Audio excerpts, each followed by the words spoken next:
Buenas tardes a todos, bienvenidos a nuestra cátedra Lorencita Villegas de Santos. El día de hoy, Eric Andrés Herrera, nuestro residente de primer año de cirugía pediátrica, nos va a hablar de remanentes del conducto onfalomesentérico. Su tutora, la doctora Paula Castro. Adelante, Eric. Bueno, buenas tardes a todos. ¿Me escuchan bien? ¿Sí? ¿Me corrige alguien, por favor? Sí, perfecto. Listo. Bueno, el día de hoy vamos a hablar de los remanentes del conducto onfalomesentérico, un poco de la tabla de contenido que vamos a tener el día de hoy.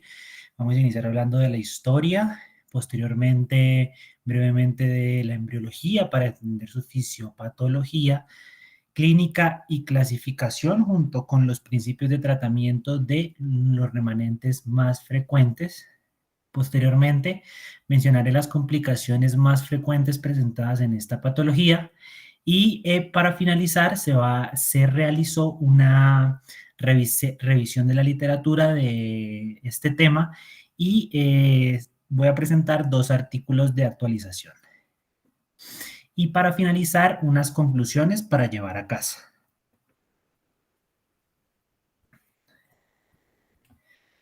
Para iniciar hablando de la historia, las malformaciones umbilicales han sido representadas en el arte y la escultura desde la antigüedad. Más o menos a nivel de 1904, von Bergman describió por primera vez la embriología de la persistencia del conducto onfalomesentérico.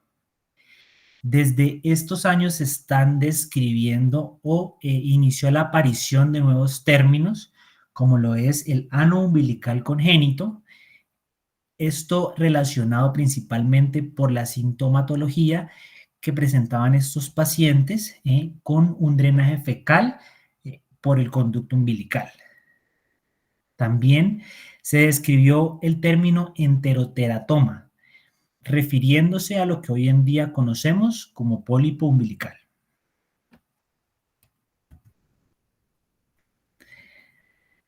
Sobre el año 1598, Wilhelm Fabricius Hildanus describió por primera vez la presencia de un divertículo del intestino delgado.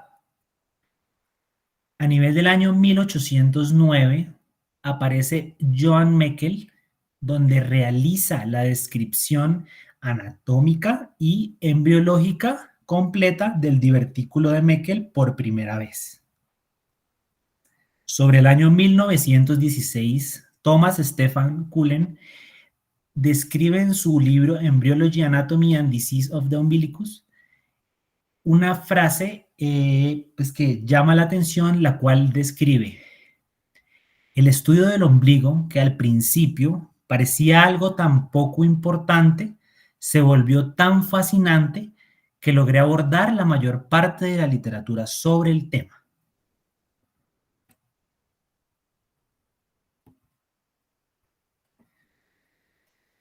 Para hablar de la embriología, tenemos que retroceder y retomar las bases, donde recordamos en la imagen que se presenta a la izquierda un embrión de 1.7 milímetros de más o menos 3 semanas de gestación, donde se representa el embrión unido al corion por un tallo como tal conector de mesodermo extraembrionario, por donde discurren como tal los vasos umbilicales y el alantoides. A nivel de la cuarta semana de gestación, debemos recordar que la pared abdominal forma un plegamiento tanto lateral como ventral. En este caso, el que más nos incumbe es la flexión ventral de este embrión trilaminar. ¿Qué ocurre posteriormente a esta flexión? A nivel de la cuarta semana, el saco vitelino va a mantener como tal su posición ventral y se va a dividir en una porción intra y extracelómica. Entonces, esto se va a continuar, o esto va a generar una comunicación, como podemos observar en la imagen presentada en la derecha, a través del conducto onfalomesentérico.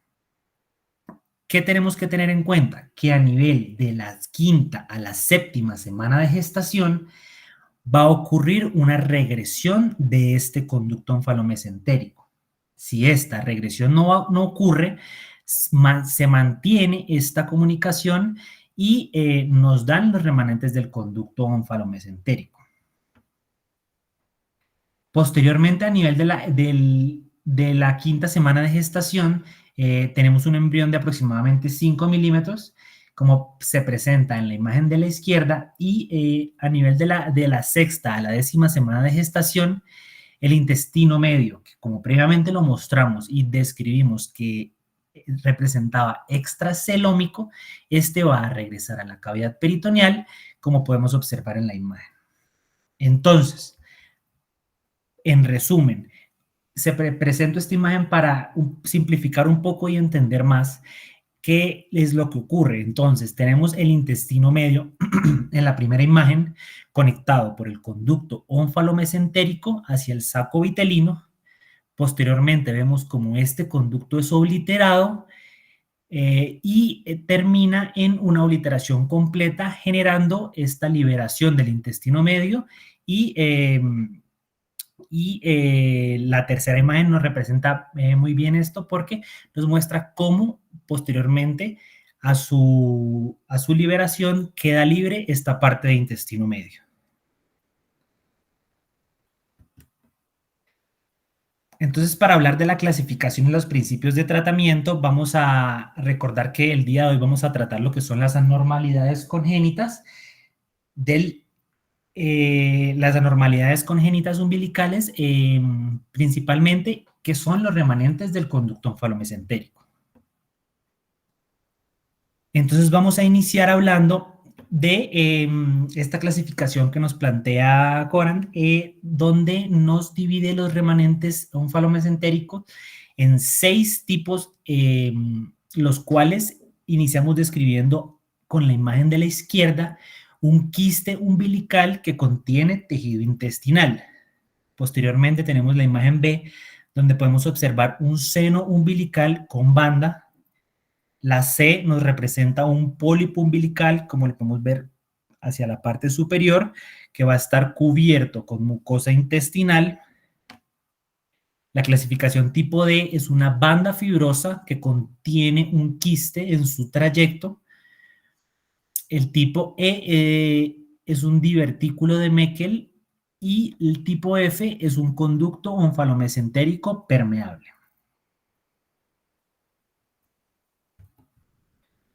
Entonces, para entrar a describir cada uno de ellos, vamos a iniciar con el quiste umbilical que contiene tejido intestinal. Este pues va a estar formado principalmente por una mucosa intestinal que es causado como tal por una proliferación de tejido inflamatorio debido a esta estimulación química que va a ser persistente del contenido intestinal por esta mucosa ectópica. En el recién nacido, esta secreción persistente puede provocar escoriaciones periumbilicales. Los restos quísticos del conducto onfalomesentérico, como sabemos, pueden infectarse y nos pueden causar síntomas agudos que requieren una valoración pronta, y si existe absceso, es posible que requiera un drenaje quirúrgico. El tipo B o la clasificación B nos reporta el seno umbilical con banda.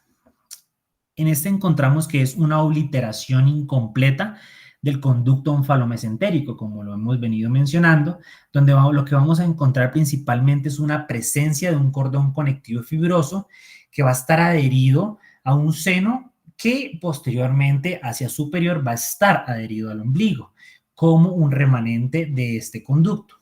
En su mayoría, su presentación es asintomático, pero por esta banda remanente nos puede causar una hernia interna, nos puede causar síntomas como obstrucción intestinal o hernias internas. La clasificación tipo C, tenemos el pólipo umbilical que está cubierto de mucosa intestinal. Este es un remanente de mucosa gástrica o intestinal a nivel del ombligo. Va a estar caracterizado por un tejido polipoide de color rojo, rojo brillante, lo describen los libros, que produce como tal una secreción persistente que puede estar teñida de sangre. El diagnóstico principalmente es mediante biopsia. ¿Para qué? Para buscar lo que es la presencia de mucosa intestinal o gástrica. Está asociado con divertículo de Meckel y normalmente podemos confundirlo con un granuloma umbilical. ¿Cómo se va a realizar esta diferenciación? Es ya posteriormente mediante un resultado de la biopsia donde vamos a observar células gigantes multinucleadas a través de esta patología para diferenciarlo de un pólipo umbilical. Tenemos que tener en cuenta que puede estar asociado con divertículo de Meckel, que nos va a servir de advertencia y guía para la presencia como tal de unos síntomas intraabdominales que no tengamos una causa explicada. Para hablar del tratamiento de este pólipo, tenemos que tener en cuenta la decisión del la exploración y resección de este. Entonces, tenemos que se realiza una incisión circunferencial alrededor del pólipo, tratando de conservar la mayor cantidad posible de tejido normal, donde posteriormente esta incisión, posteriormente de la incisión de este remanente, se debe realizar una incisión, se describe como bolsa de tabaco, para realizar, para intentar dejar el ombligo lo más anatómico posible. Posteriormente, se debe realizar una incisión subumbilical, se abre transversalmente la pared abdominal y se accede a la cavidad peritoneal, donde se inspecciona, se explora y si existe remanente de conducto onfalomesentérico, se reseca. Para continuar hablando de la clasificación, tenemos el tipo D, es aquella banda fibrosa que contiene como tal un quiste en su trayecto. Este remanente puede contener uno o más quistes en su trayecto. Su clínica es similar a la obliteración del conducto como dijimos previamente, cuando tenemos esa presencia de banda, nos puede dar el riesgo de una obstrucción o un vólvulo del intestino delgado. La masa quística es la principal de tamaño en lactantes, la presentación de masa quística. En la parte media o inferior del abdomen debemos sospechar esta patología. Recordar pues que estos quistes que presentan en este tipo de remanente van a estar como tal revestidos por un epitelio columnar secretor de mucina que puede infectarse y dar síntomas como dolor y fiebre, entre otros. Su diagnóstico principalmente es mediante la ecografía. Nos suele confirmar el quiste antes de la realización de la resección. Como lo dije previamente, recordar que en ocasiones este conducto nos puede girar, se puede girar en su propio eje, debido a que girar debido a que la compresión del quiste y presentar síntomas obstructivos relacionados con el bulbo intestinal. Continuando con la clasificación, tenemos el divertículo de Meckel. Es el remanente del conducto onfalomesentérico más frecuente. La incidencia verdadera no se conoce, ya que la mayoría de pacientes como tal son asintomáticos, pero se estima que puede representar aproximadamente el 2%. El 4% de los pacientes con divertículo de Meckel desarrolla síntomas, pero este riesgo nos disminuye con la edad. La literatura describe la regla de los 2 en esta patología, en el divertículo de Meckel, presente en el 2% de la población, con una proporción de hombre a mujer de 2 a 1, diagnosticada a los 2 años, a 2 pies que representan 60 centímetros de la válvula ileocecal, a 2 centímetros de diámetro y a 2 pulgadas que representa más o menos 5 centímetros de largo, y con la característica de la presencia de 2 tipos de mucosa, es decir, con mucosas heterotópicas.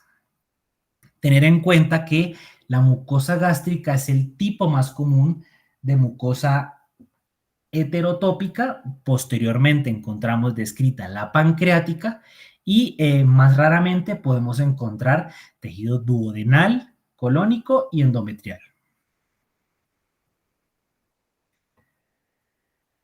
Para entrar hablando de la clínica del divertículo de Meckel, tenemos que tener en cuenta que la variedad de síntomas va a depender de la configuración de la estructura remanente que tengamos y del tipo de mucosa ectópica que tengamos.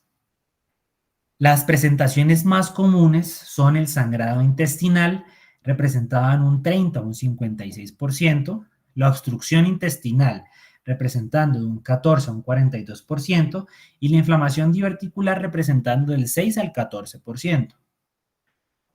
Otras presentaciones menos comunes son la hernia de Littré, que es un divertículo de Meckel encarcelado en una hernia.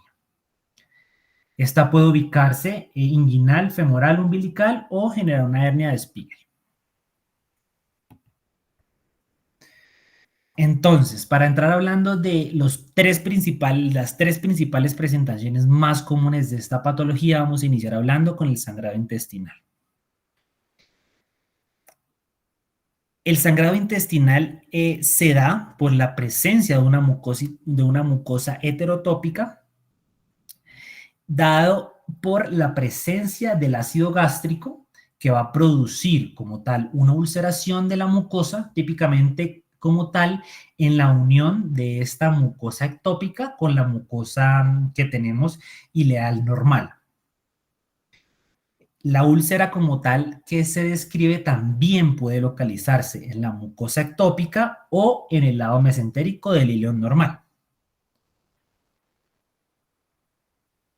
El divertículo de Meckel nos va a representar hasta el 50% de las hemorragias de vías digestivas bajas en niños. Se describe esta clínica de esta patología como sangrados rectales episódicos indoloros, que esta es su presentación clásica, más frecuente, es decir, también podemos tener pacientes que tengan sangrados lentos e insidiosos que no presentan, no se evidencian como tal clínicamente, y podemos tener posteriormente que se presenten con ya anemias ferropénicas. También pues quería mencionar que las deposiciones se caracterizan por ser de tipo rojo rutilante cuando son inicialmente de poca cantidad y posteriormente oscuras o alquitranadas. Es muy importante tener en cuenta que aquel paciente pediátrico con hemoglobina positiva en heces y anemia crónica, debemos tener esta sospecha diagnóstica de esta patología dentro de nuestro arsenal diagnóstico.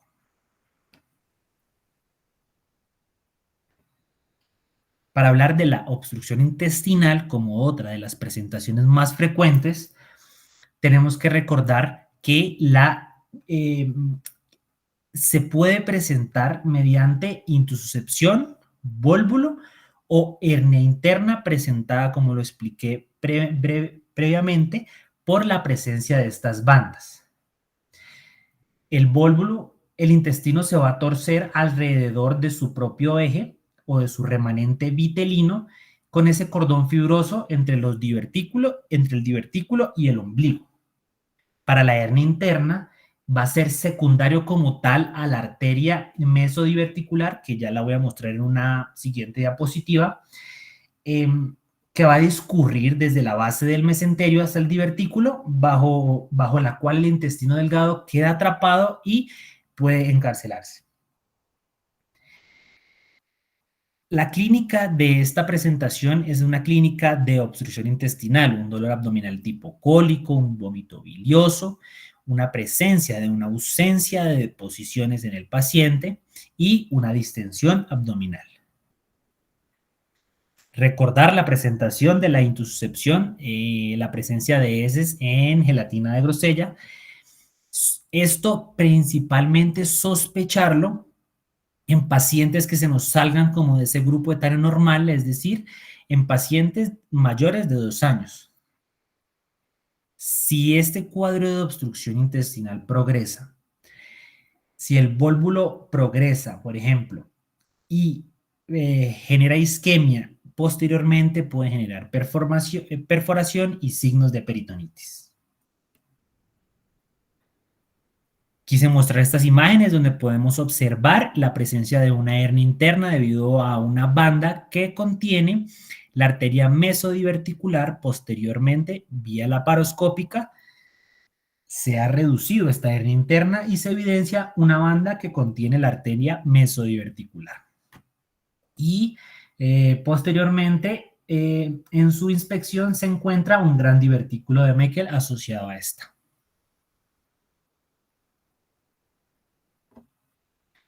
Y por último, de las presentaciones más frecuentes, está la inflamación diverticular. Esta inflamación diverticular se va a dar gracias a la presencia del tejido gástrico o pancreático heterotópico, que va a influir en esa inflamación del divertículo. Nos puede dar síntomas y signos similares al cuadro de la apendicitis, como náuseas, vómito y fiebre. La obstrucción luminal del divertículo ocurre por 3 principales mecanismos: la éstasis del contenido entérico, la presencia del enterocólito o cuerpo extraño y infecciones parasitarias. A menudo se puede diagnosticar erróneamente como una apendicitis, pero tenemos que tener en cuenta que el hallazgo intraoperatorio de un apéndice normal bajo sospecha de apendicitis debe llevar a la búsqueda de un divertículo de Meckel.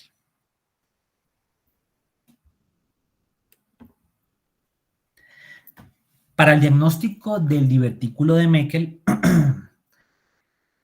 tenemos que tener en cuenta que en pacientes con obstrucción o inflamación, el divertículo de Meckel generalmente no lo vamos a diagnosticar preoperatoriamente. Un TAC o una ecografía con evidencia de masa inflamada en la línea media, con un apéndice normal, como le dije previamente, nos debe dar la sospecha diagnóstica de esta entidad.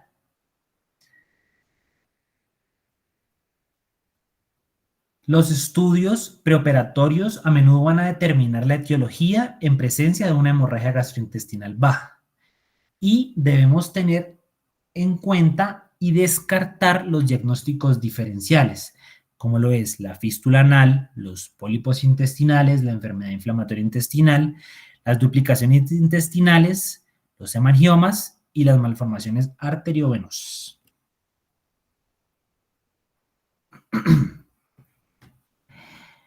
La prueba radiológica de preferencia para el divertículo de Meckel es el estudio del radionucleótido de pertecnetato de tecnecio 99.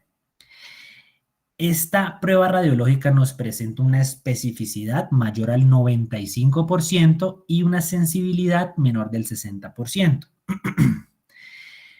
La mayoría de los divertículos sangrantes nos va a contener la mucosa gástrica ectópica. Como mencioné, la sensibilidad es menor del 60%, pero se reporta que con la administración de pentagastrina se puede ascender hasta el 80 al 85%. Se encuentran altas tasas de falsos negativos en ausencia de mucosa gástrica heterotópica o en pacientes con anemia. ¿Cómo se realiza? El tecnecio 99 es inyectado por vía intravenosa, va a ser posteriormente captado y secretado por las células glandulares tubulares de la mucosa gástrica.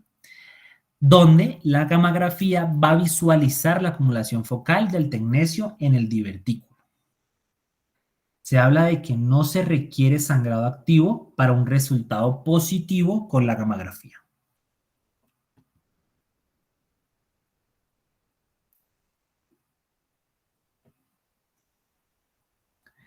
Entonces, para hablar del tratamiento preoperatorio y posteriormente entrando en el tratamiento quirúrgico, vamos a iniciar hablando de que nuestros pacientes deben ser iniciados con una rehidratación con líquidos endovenosos, realizar la corrección respectiva de los trastornos hidroelectrolíticos, inicio de un antibiótico,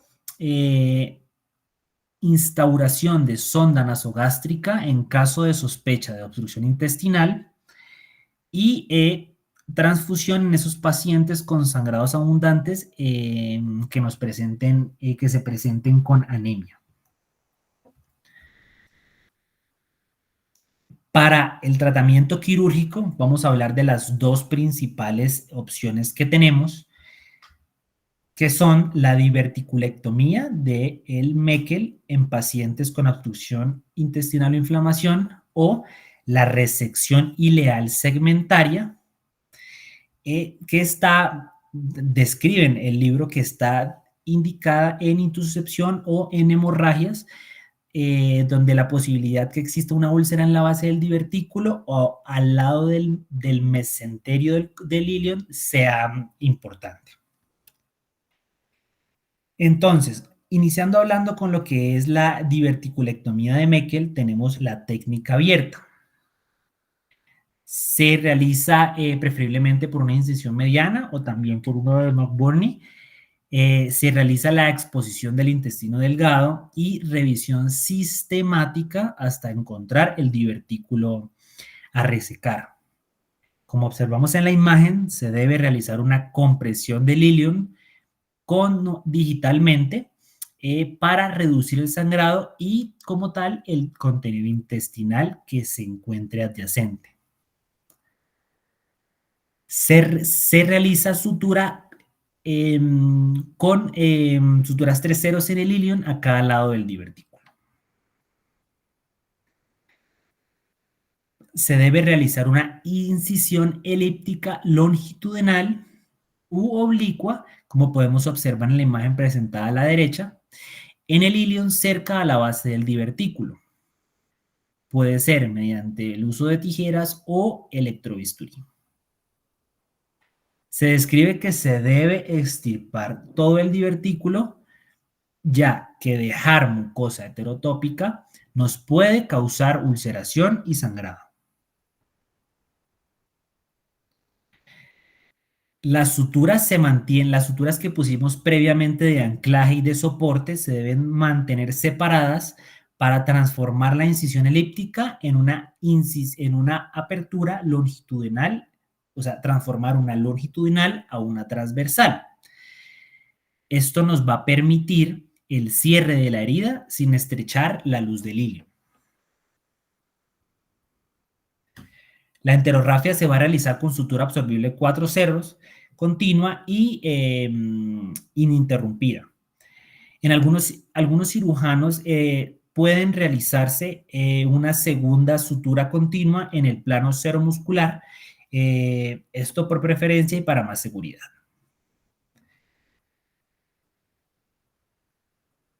También tenemos como otra técnica la técnica laparoscópica, donde nos permite confirmar la presencia del divertículo. Se introducen 3 puertos, un puerto umbilical y 2 puertos de 3 a 5 milímetros en el lado izquierdo del abdomen, como podemos observar en la imagen. Una vez tenemos localizado el divertículo, se puede extraer por el puerto umbilical. En caso de divertículos grandes, prominentes, que no nos alcancen a extraerlos por estas incisiones, se requiere expandir la incisión umbilical para hacer su éxeres. Tenemos que tener en cuenta que el divertículo puede resecarse por dos principalmente de dos maneras. Directamente hacerlo por la paroscopia o podemos exteriorizarlo a través del ombligo. Se describe y se recomienda que esta resección extracorpórea asistida por la paroscopia se prefiere en lactantes y en niños pequeños por el espacio limitado y la cavidad limitada que tenemos.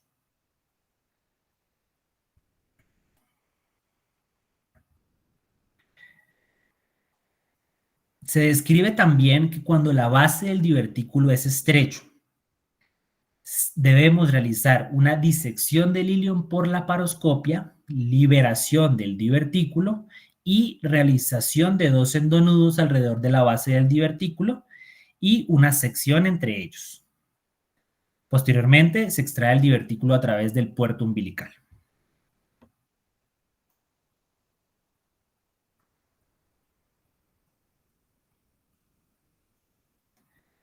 Para continuar hablando con la clasificación, tenemos por último el conducto onfalomesentérico permeable.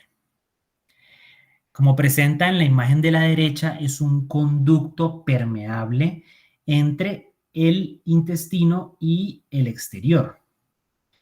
Es un hallazgo raro que suele presentarse en el periodo neonatal como lo dije previamente, con un drenaje fecal umbilical. Esta fístula puede contener tejido gástrico, colónico o pancreático ectópico, y en raras ocasiones el ilion puede prolapsarse a través de la fístula, dando lugar como tal a una anomalía que se denomina como asta de novillo.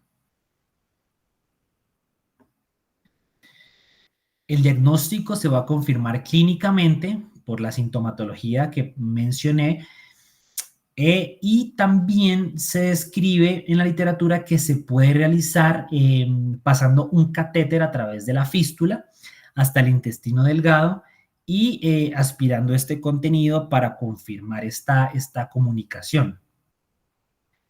También podemos tener a través de este orificio podemos realizar, se puede inyectar medio de contraste como se presenta en la imagen de la derecha a través de la fístula, pero se habla de que esto como método diagnóstico en realidad no cambia ni el pronóstico ni la indicación de resección. Tenemos que tener en cuenta que este tipo de remanente onfalomesentérico es una indicación quirúrgica a menos que haya alguna contraindicación médica para realizar el procedimiento quirúrgico. Y se reporta que en raras ocasiones puede ocurrir una regresión espontánea de este conducto onfalomesentérico permeable.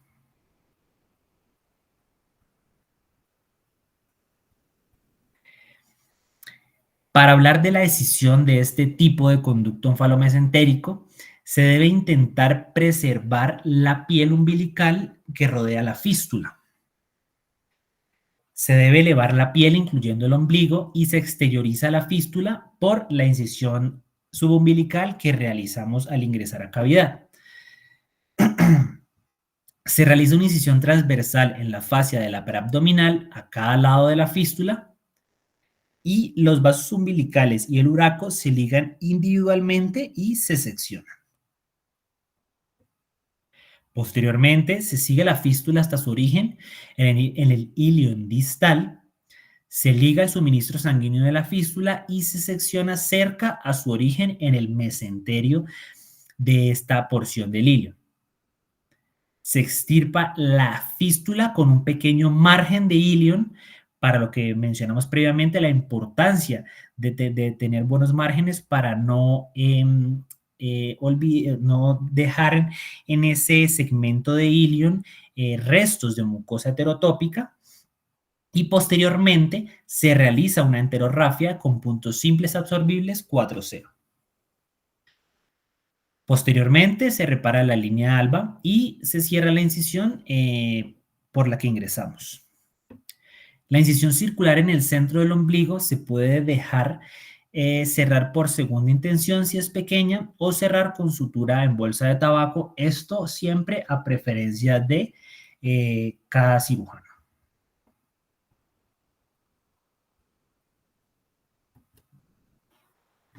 Para hablar de las complicaciones, la podemos dividir según su temporalidad en las tempranas, que nos representa los menos del 5%, dentro de las cuales tenemos fuga anastomótica, formación de adhesiones, hilio posoperatorio, infección del sitio operatorio y dentro de las complicaciones tardías se han reportado obstrucciones intestinales secundario a la formación de adherencias.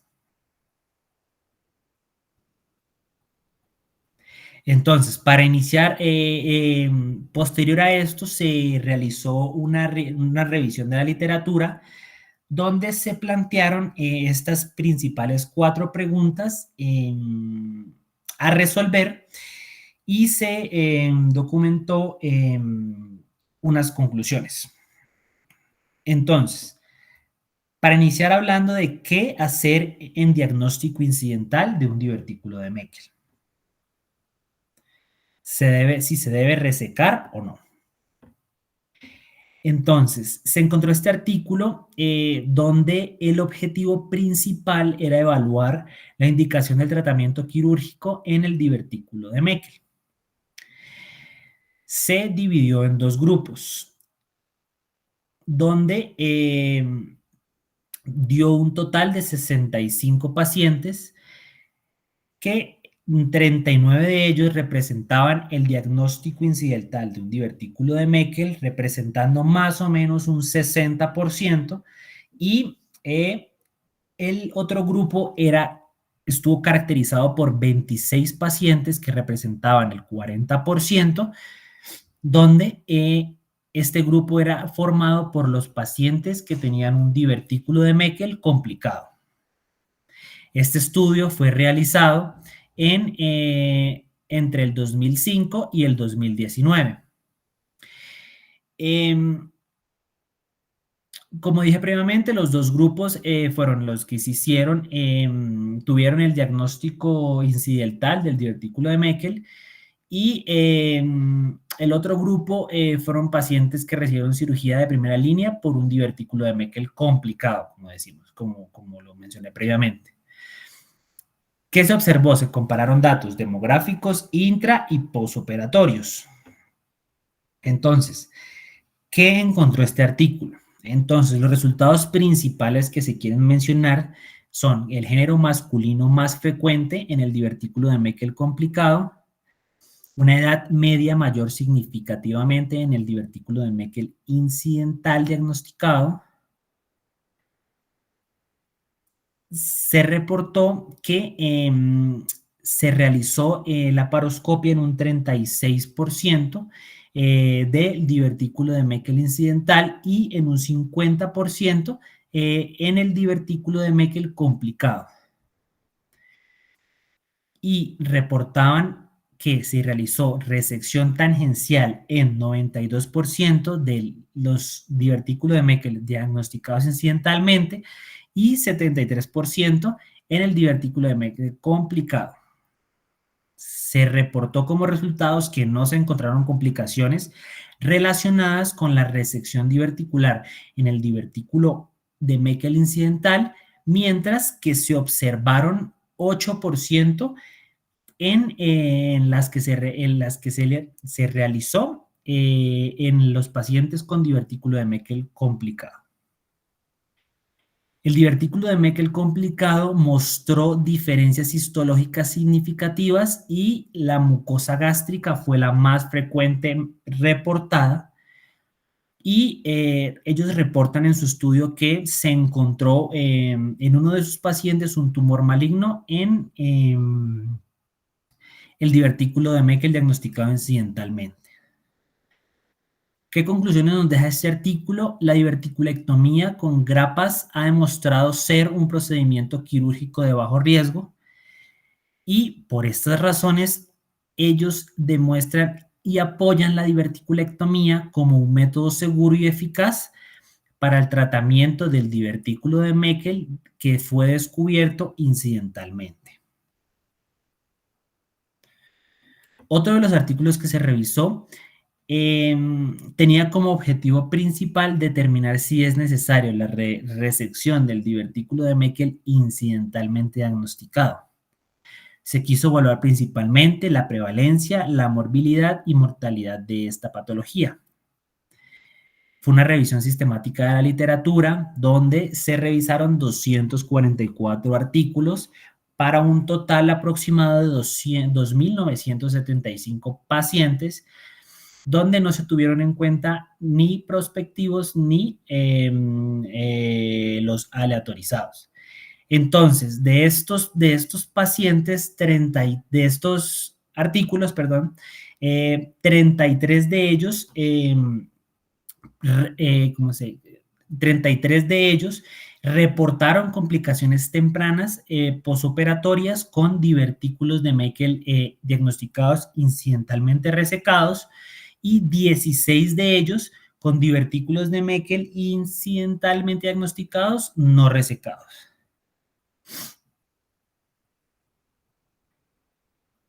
Posteriormente, en 4 de ellos, que fue para un aproximado de 91 pacientes, se encontraron complicaciones donde se realizó un seguimiento a largo plazo. O sea, en 4 artículos de esta revisión sistemática de la literatura, que nos daba un total de 91 pacientes, se les hizo un seguimiento a largo plazo y no se reportaron complicaciones. En la tabla de la derecha lo que quería mostrarles era la inclusión, los criterios de inclusión que tenían esta revisión sistemática de la literatura.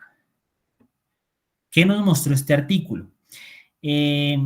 Nos reporta una incidencia de 1.2, una mortalidad del 0.001%, nos reporta que la resección del divertículo de Meckel diagnosticado incidentalmente va a tener una mayor tasa de complicaciones posoperatorias que su manejo conservador.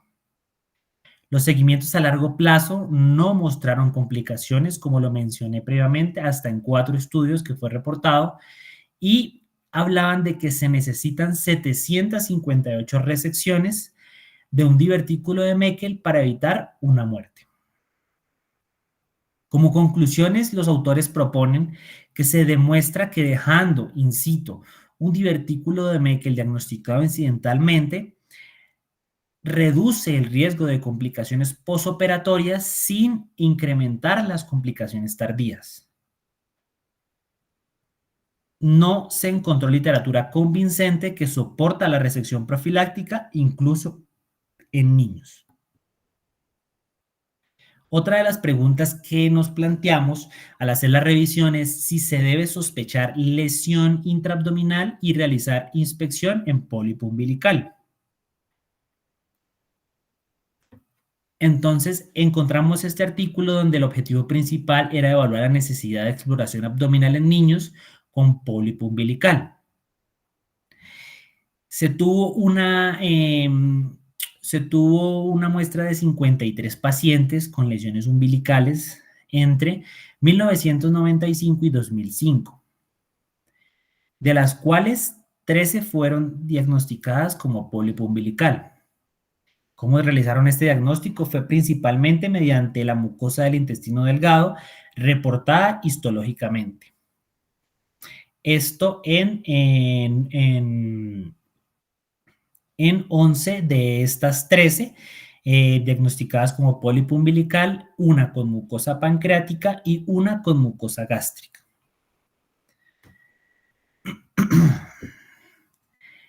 De estos 13 pacientes que fueron estudiados con pólipo umbilical, se realizó una inspección y sondaje de la base del pólipo después de su extirpación, ya que en 6 de ellos se sospechaba una anomalía asociada al conducto onfalomesentérico por su sintomatología y se llevaron a exploración de la cavidad. Los 6 que fueron llevados a exploración de la cavidad, 5 fueron realizados por mini laparotomía y 1 por laparoscopia. Los resultados que nos arroja este estudio es que no se encontraron anomalías asociadas en ninguno de los 6 pacientes llevados a exploración, y los pacientes que no fueron llevados a exploración se mantuvieron asintomáticos durante un seguimiento en un periodo de 5.8 años. Entonces, los autores de este artículo concluyen que el pólipo umbilical puede estar presente en ausencia de otras anormalidades del conducto onfalomesentérico. La exploración de la cavidad abdominal en niños con pólipo umbilical no parece ser necesaria, y como recomendación de los autores, cuando se sospecha una anomalía del conducto onfalomesentérico asociada, se debe realizar una fistulografía o una ecografía previa a tomar esta decisión de realizar una exploración en cavidad. Otra de las preguntas que nos planteamos al realizar la revisión fue la laparoscopia versus la laparotomía en divertículo de Meckel, que es del remanente onfalomesentérico más frecuente.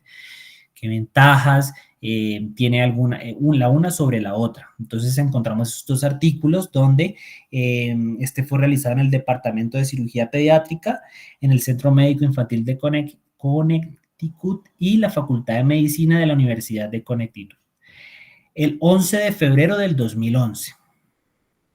El objetivo principal de este estudio fue revisar el manejo quirúrgico y los resultados de niños llevados a diverticulectomía.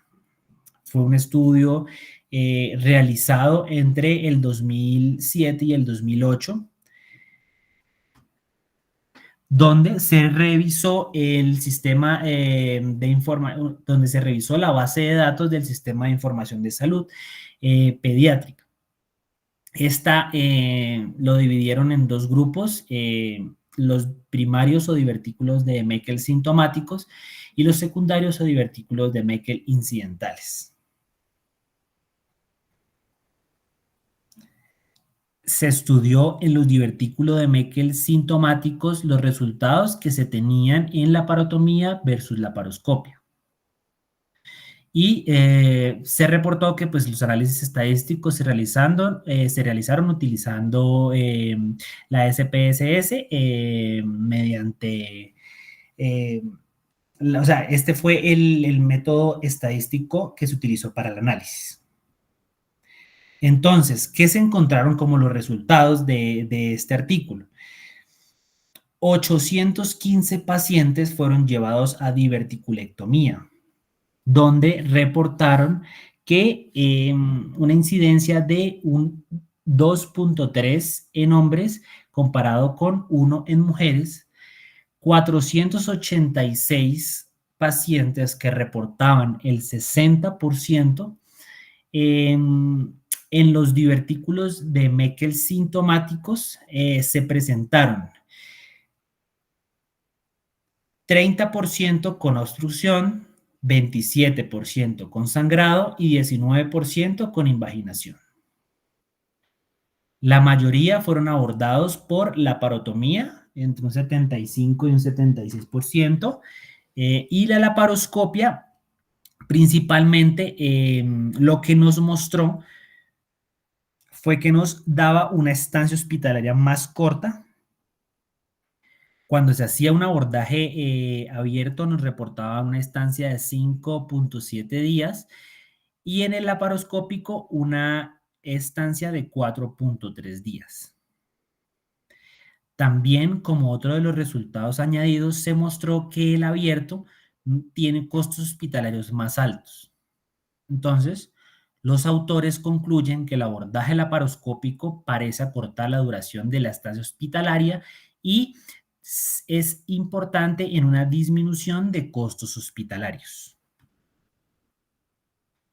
Otro de los artículos que revisamos fue publicado en marzo del 2018 por el Departamento de Cirugía y el Centro Médico de la Universidad de Duke en Carolina del Norte, en Estados Unidos. Su principal objetivo fue comparar ambas técnicas en niños A base de sus resultados fue realizado entre el 2011 y el 2014, donde se comparó el abordaje abierto bislaparoscópico. Se evaluó estancia hospitalaria, reingreso y la mortalidad a 30 días. Algunas de las otras variables que se quisieron analizar fue el tiempo de cirugía, el tiempo de anestesia, las complicaciones posoperatorias y las tasas de reintervención de ambos grupos. Este artículo arrojó donde se analizaron 148 casos, los cuales 73, que representaron el 49.3%, fueron llevados a la laparoscopia y 75, que representaban el 50.7%, a la laparotomía. Se encontró una alta tasa de conversión representada por un 27.4%, principalmente en aquellos divertículos de Meckel complicados,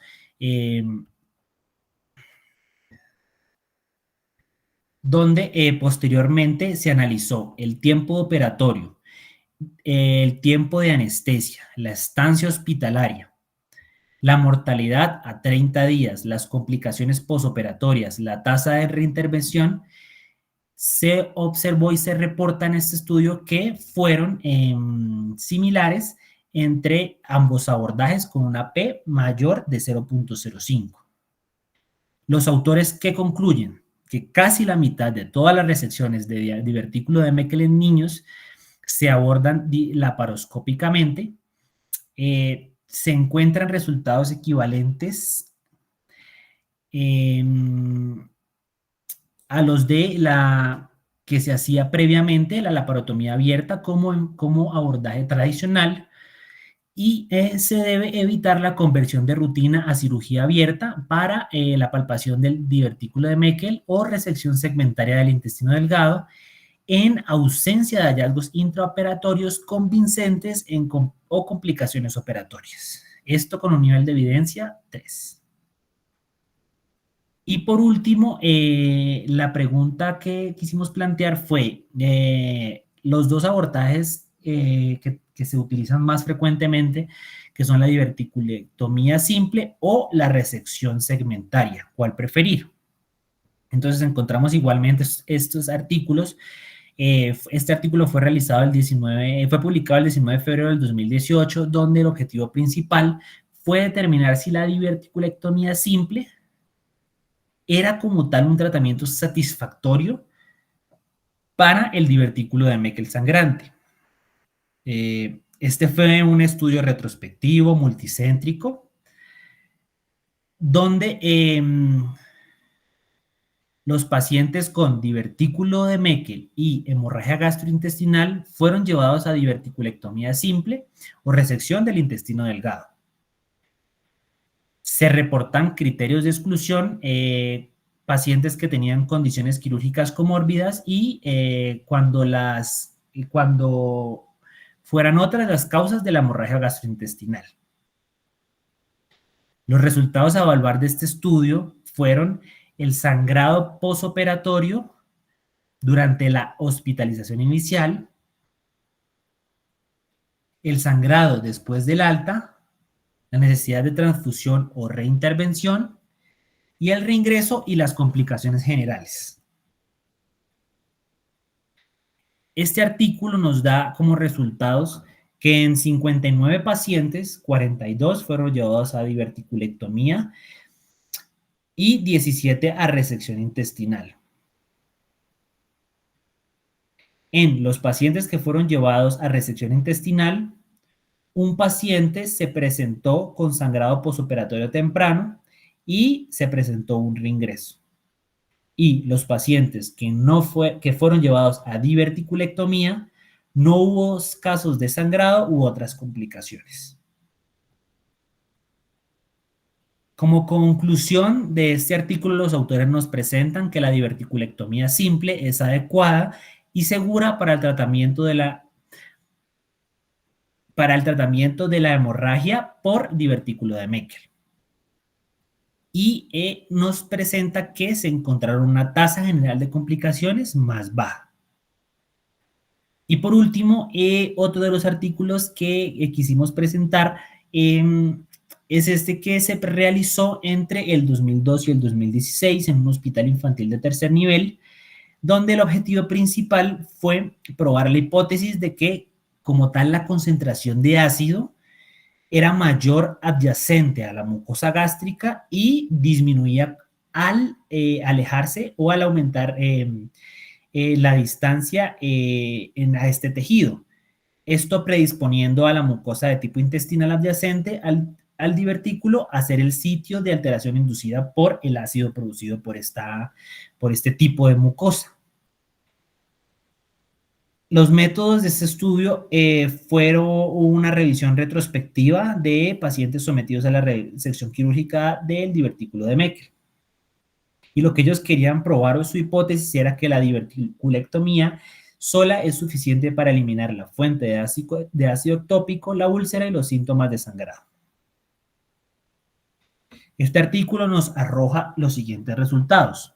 102 niños fueron llevados a resección, donde 27 niños que representaban el 26.5% presentaron sangrado, 16 que representaban el 59%, fueron solo una diverticulectomía única y 11 pacientes que representaban el 41%, se les realizó resección ileal segmentaria. Como resultado se describe que todos los divertículos que sangraron presentaban heterotopía gástrica y márgenes de resecciones libres, sin presencia de mucosa heterotópica residual. Histológicamente se observó que de las 19 muestras presentaban ulceración. En cuanto a la hospitalización, se encontró que la diverticulectomía tenía un promedio de 1.6 días y, en cambio, la resección ileal segmentaria hasta 4 días. Por lo que los autores nos presentan la conclusión de que la diverticulectomía erradica por completo la heterotopía gástrica sin un mayor riesgo de sangrado, sin complicaciones y sin acortar significativamente la hospitalización. Nivel de evidencia 3.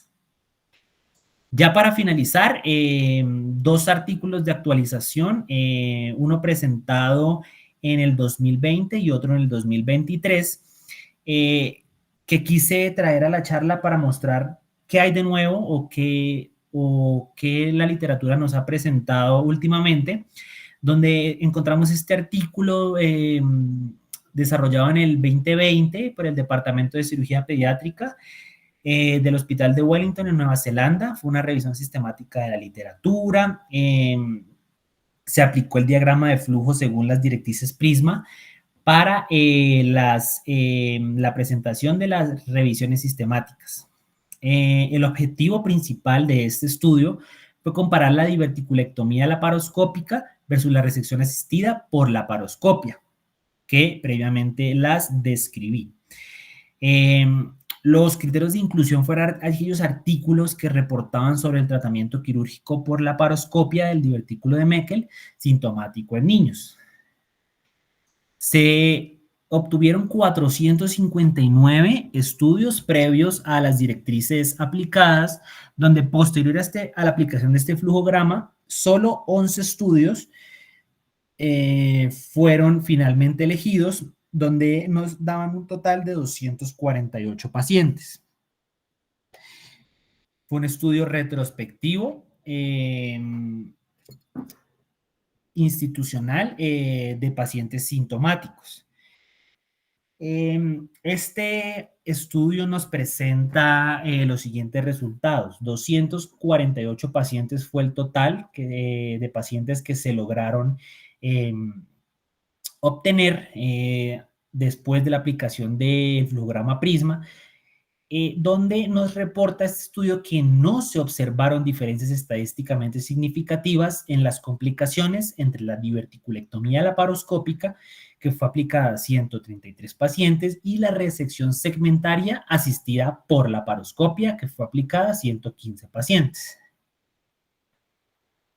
Se presentaron 11 complicaciones, esto representando un porcentaje de 4.4%,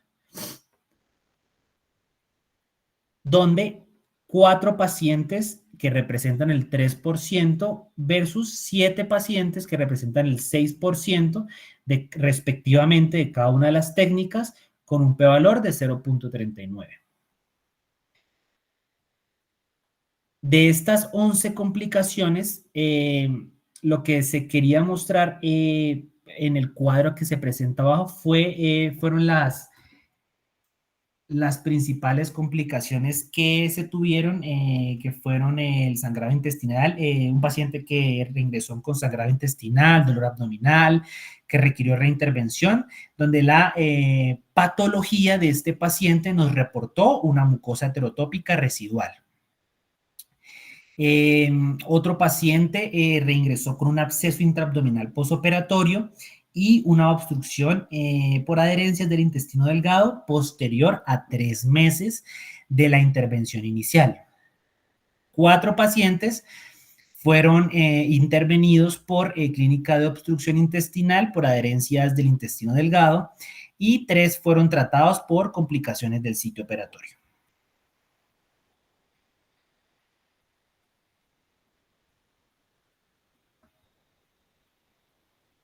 Como conclusiones, este autor lo que nos presenta es que la diverticulectomía laparoscópica es una técnica apropiada para la eliminación del divertículo de Meckel, sintomático en niños y tiene un bajo riesgo de mucosa heterotópica residual.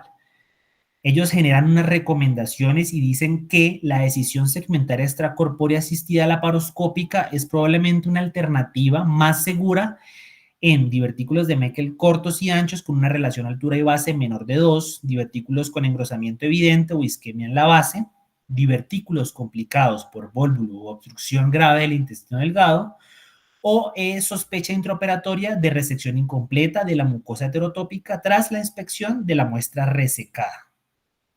Importante para tener en cuenta. Y por último, este que fue publicado el 14 de febrero de este año, del 2023, por el Departamento de Cirugía Gastrointestinal en Sydney, Australia, donde el objetivo principal fue determinar la estrategia de resección óptima y evaluar las características histopatológicas del divertículo de Meckel y su relación con los resultados o sus desenlaces. Fue una revisión retrospectiva de 19 años en 7 hospitales.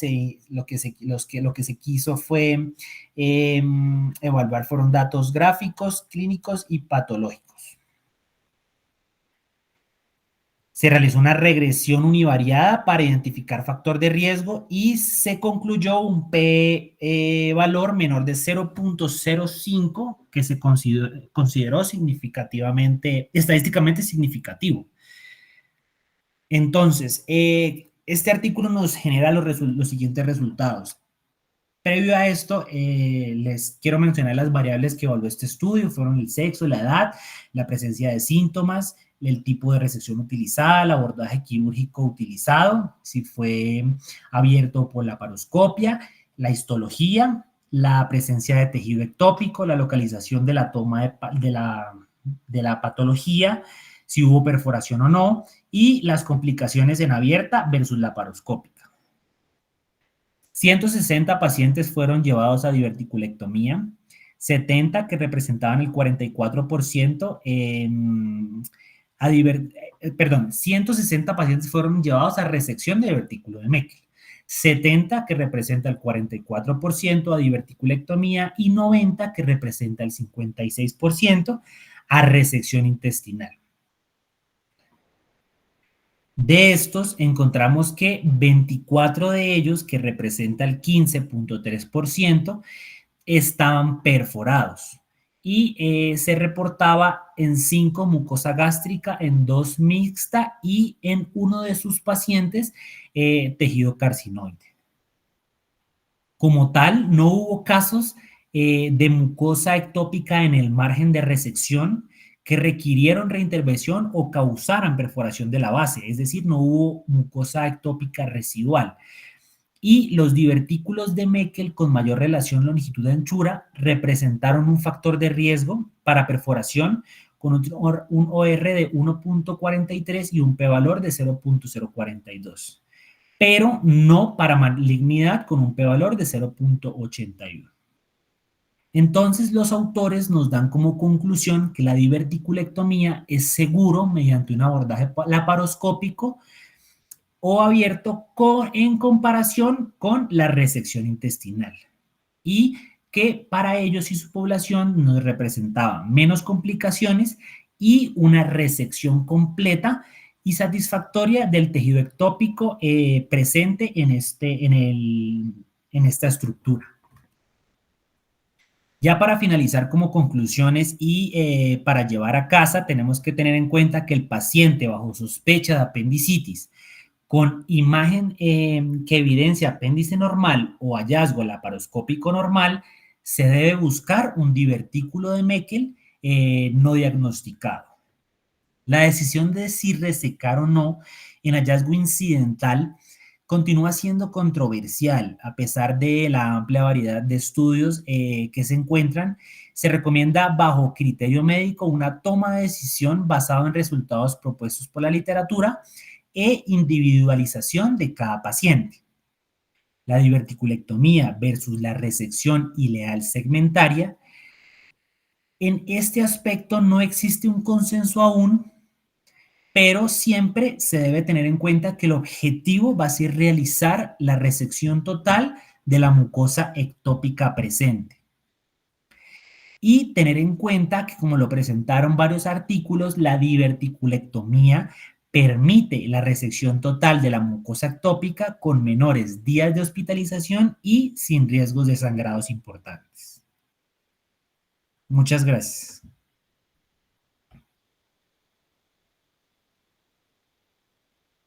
Muchas gracias, Eric. Quedan los micrófonos abiertos para sus comentarios.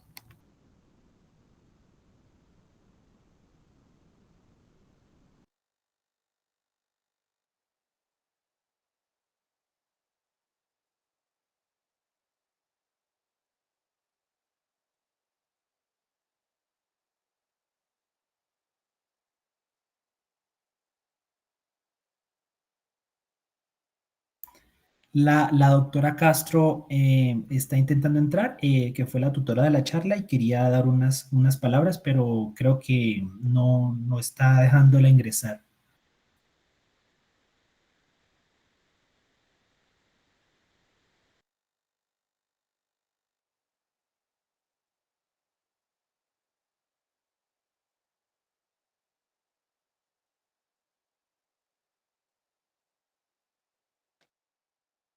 Hola, buenas noches.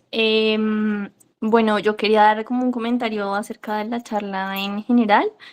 Eric hizo un esfuerzo por tratar de incluir todas las patologías, pues hacer una revisión más bien lo más completa posible y agregar algo de actualización, sobre todo porque si bien el divertículo de Meckel pues es el más frecuente, hay otras malformaciones del conducto onfalomesentérico que cuando se presentan por su baja frecuencia tienden a ser un reto diagnóstico, digamos, en ese momento.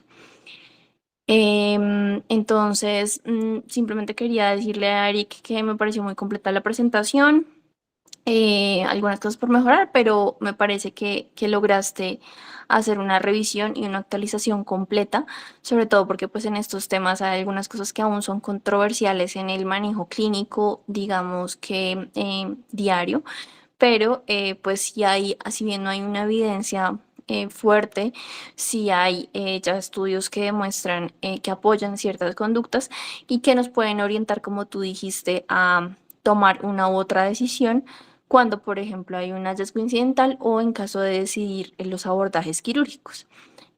Nada, simplemente ese era mi comentario. Estamos atentos si alguno tiene alguna pregunta acerca de la presentación.